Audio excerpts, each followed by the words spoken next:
Jon Anik just laid out exactly what he would change about the UFC, and a lot of fans are agreeing with him. Anik said the biggest issue right now is overload. Cards are simply too long. 8-hour shows with 15 fights are exhausting, even for hardcore fans. His solution is simple: trim cards down to around 5 hours, cap them at 10 fights, and be far more selective with signings from Dana White's Contender Series. In his view, that alone would make the UFC way more watchable and far more palatable for the audience. During the same discussion, Jon also made it very clear where he stands on Paddy Pimblett, and he is not backing down. He said he is a big fan of Paddy and does not buy into the criticism that Pimblett does not deserve his opportunities. Meanwhile, fans have been absolutely roasting Paddy online after new shadowboxing footage surfaced. A lot of people are saying his boxing fundamentals look sloppy and that someone like Justin should never lose to a guy who moves like that. Anik, though, is clearly not interested in the internet breakdowns. From his perspective, results matter, momentum matters, and Paddy keeps checking every box the UFC asks him to. I absolutely love Paddy Pimblett. Now, Justin Gaethje and I go a little bit further back for obvious reasons, but Paddy Pimblett, and I've said it before today as I've made my rounds in New York City, and I'm sure you guys agree, he is a master orator, right? I get paid to talk. He's a better talker than me, right? Conor McGregor is the guy that I think all talkers will be judged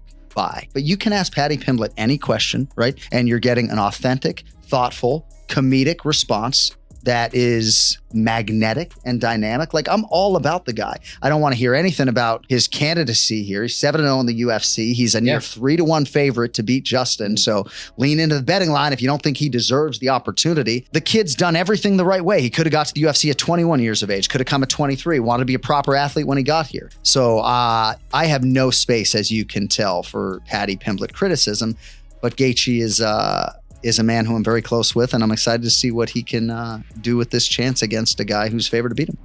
Sean Strickland is once again going off on the UFC, this time taking aim at the content side of the promotion. He openly complained that he hates filming promotional material because, in his words, it feels completely fake. He says the UFC has no interest in showing the real unfiltered version of him and only wants a cleaned up product that fits their image, which is exactly why he can't stand doing it. All of this comes as Sean gears up for a massive fight of his own. He's set to face Anthony Hernandez in a title eliminator bout in late February, a matchup that could put him right back into the championship picture if he gets his hand raised. At the same time, the middleweight division continues to move fast. Former champion Dricus du Plessis is reportedly being targeted for a return against Brendan Allen at UFC 327 in Miami on April 11th. That fight would mark DDP's first step toward rebuilding momentum and working his way back to a title shot after losing the belt to Khamzat Chimaev. The champion will most likely defend his belt against Nasruddin Imavov in spring. Alright, let's hear what Strickland had to say. So I'm on my way to film with the UFC, guys, and I hate filming with the UFC because it's all fucking fraudulent, right? It's like, me unedited, they won't play any of that shit. So at the end of the day, it's like, all right, UFC, tell me what you want me to say. I know you need content to put on YouTube or B-roll, so just tell me what you want me to say. I'll fucking say it, and then I can get on with my day. Jon Jones just accepted Daniel Cormier's challenge, and somehow this rivalry refuses to die. Jones and DC are currently in Russia filming a reality show that's basically a UFC-style project similar to The Ultimate Fighter, and while they're there, the old tension bubbled right back up. This all started when DC floated the idea of a boxing or wrestling match against Jones, and now Bones has actually responded. In a new interview that surfaced through Russian outlet Ushataika, Jon made it clear he's not against the idea at all, which is wild considering these two haven't shared competition space in years. The footage is a bit unusual too. Ushataika posted the clip with a Russian voiceover layered over Jones's original English audio, which is something they often do with non-Russian fighters, and that's the version that's circulating right now. Once translated, the message is clear. The former champ isn't shutting it down, and if anything, he sounds open to settling things in a completely different arena. Whether it's wrestling, boxing, or just more psychological warfare, the fact that Jones vs. Cormier is still producing headlines in 2026 tells you everything. Let's dive into what he had to say.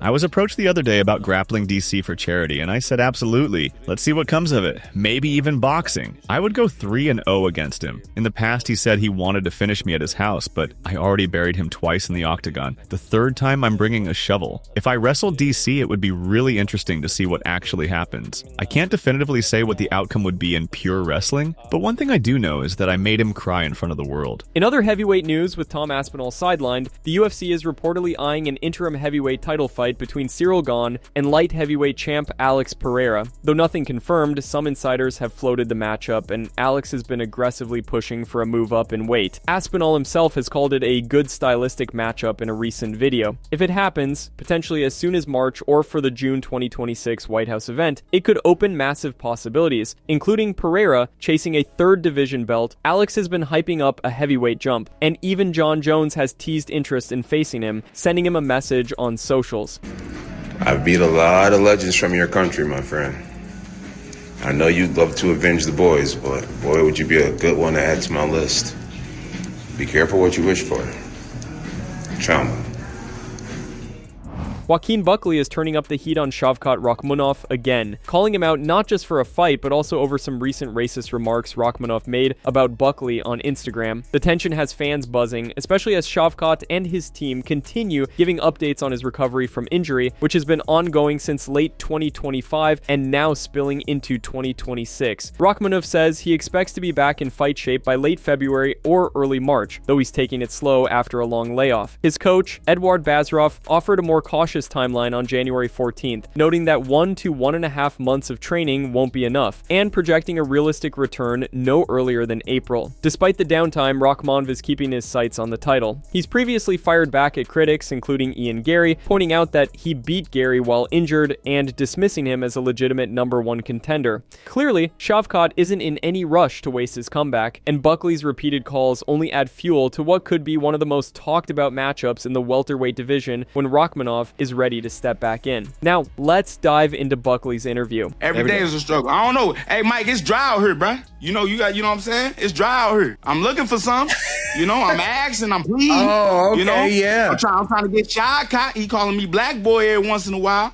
I see Bilal, he wishing for a fight. I raise my hand, say I'm available. They have to offer you something good. I guess, the business side, they're lucky to have you. You're trying to make these huge fights with these people, and they're going to offer you something.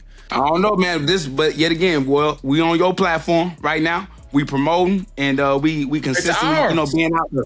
Yeah, ours now. Yeah. So with that being said, we just gonna stay in their face, right?